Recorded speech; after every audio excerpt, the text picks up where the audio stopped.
السلام علیکم ورحمۃ اللہ وبرکاتہ. Hope so you are all fine. تو کلاس 7 آج ہم کریں گے حدیث نمبر 9،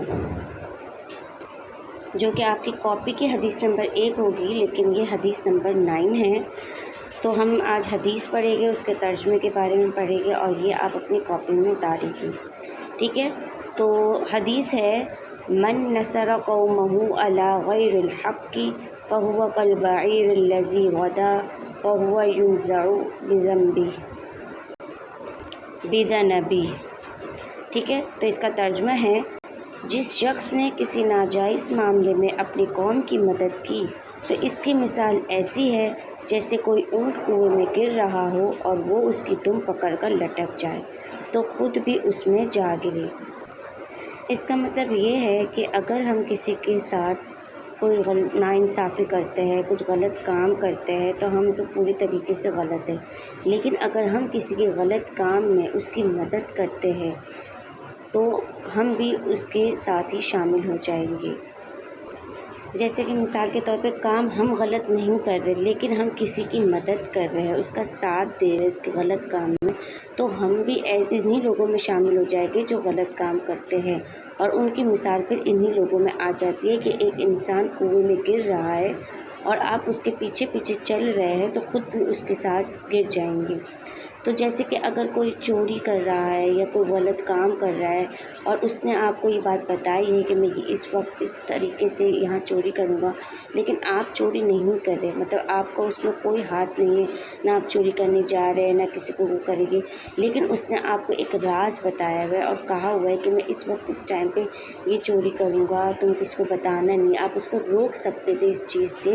لیکن آپ نے اس کو روکا نہیں، بلکہ آپ نے اس کا ساتھ دیا اس چیز میں کہ ہاں میں یہ بات کسی کو بتاؤں گا نہیں، اور آپ نے اس کا اس چیز میں ساتھ دے دیا. تو آپ کی مثال بھی ایسی ہو جاتی ہے کہ وہ تو کنویں میں گر گیا، اس نے تو غلط کام کیا، وہ تو اپنی گناہوں میں جہنم میں چلا گیا، اس نے غلط کام کیا، لیکن آپ نے اس کا ساتھ دیا، آپ نے اس کا سپورٹ کیا کہ ہاں میں کسی کو بتاؤں گی نہیں. آپ چاہتے تو اس کو روک سکتے تھے، بتا سکتے تھے کہ غلط چیز ہے، غلط کام ہے، تو وہ شاید رک جاتا، لیکن آپ نے اس کا ساتھ دیا کہ ہاں میں کسی کو نہیں بتاؤں گا. اس چیز میں آپ نے اس کا ساتھ دیا، اور ساتھ دینے کا نتیجہ کیا ہوا کہ آپ نے غلط کام تو نہیں کیا، لیکن اس کا ساتھ دینے کے بجائے آپ بھی اس میں شامل ہو گئے کہ ان غلط کاموں میں، کہ وہ تو کنویں میں گر گیا لیکن آپ اس کے پیچھے پیچھے اس کی دم پکڑ کے لٹک رہے تھے اور خود بھی اس میں جا گرے.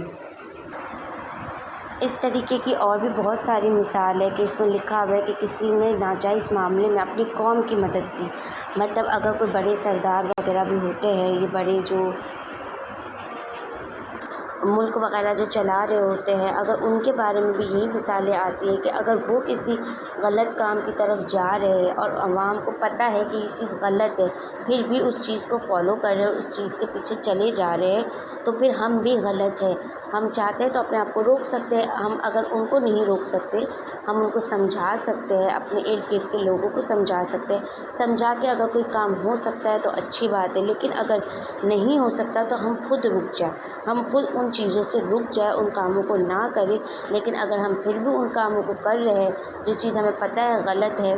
بری ہے، ہمارے لیے فائدہ مند نہیں ہے، دنیا میں شاید ہمیں فائدہ مند دے سکتی ہے لیکن آخرت کے لیے وہ ہمارے لیے فائدہ مند نہیں ہے، تو اس چیز سے ہمیں رک جانا چاہیے. تو ان کی مثال اسی طریقے سے بتائی گئی ہے کہ جو شخص کسی بھی کوئی بھی غلط کام میں کسی کی بھی مدد کرتا ہے، چاہے وہ قوم کی، چاہے وہ دوست کی، چاہے وہ آپس میں ایک دوسرے کی، کسی بھی غلط کام میں اگر وہ کسی کی مدد کرتا ہے تو وہ سامنے والا بندہ تو کنویں میں گر ہی رہا ہے، لیکن آپ بھی اس کی دم پکڑ کے لٹکے ہوئے ہیں تو آپ بھی اس کے اندر جا گریں گے، آپ بھی اس کنویں کے اندر جا گریں گے.